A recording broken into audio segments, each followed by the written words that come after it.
You talk a lot in the press material for the record about the notion of impermanence, right? Like that's really the meta theme we're dancing around in this part of the conversation. Sure. That notion of impermanence starts to become a little bit of a constant companion, right? Oh, yeah. Yeah, he's there, right? What does the role of that impermanence and what is that sort of travel companion saying to you at this point? And how is that informing your work?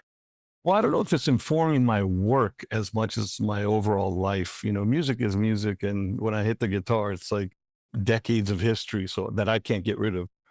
Nor do I necessarily want to get rid of. I want to implement it with new stuff. But I guess the way it affects my music is to basically remind myself not to be too attached to the music, but also to anything. That's sort of the spiritual route that I've taken for years, decades. Although I will most readily admit that it's hard to implement for me as a human being, and I think it is for most people on the path. You have this outside life and you have this inside life. Inside life is telling you that the outside life is pretty impermanent. So, don't get too stressed.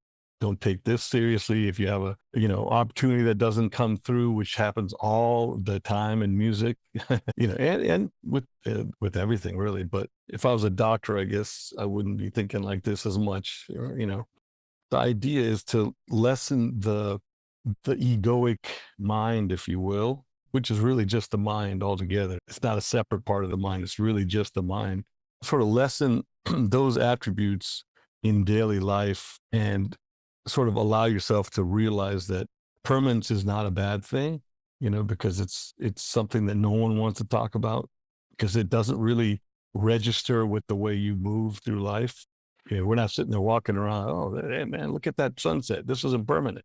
And there's a good reason why we don't do that either. That I'm not saying that's something you should do, but when you lose someone as so close as a parent that you love dearly, like you said, it's a constant companion. It's through that person that you lost that it becomes a reminder of impermanence.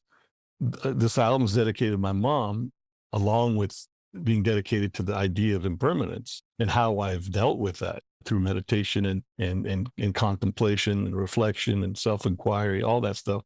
So this has really hit another plateau for me in terms of, wow, now I have to really deal with impermanence. It's not just about career, which is really petty in the scheme of things, especially what's going on in the world right now. Like, am I really going to think about, I didn't like my solo? I mean, like seriously, I'm not saying it's not important to me, but it really is not important to anybody.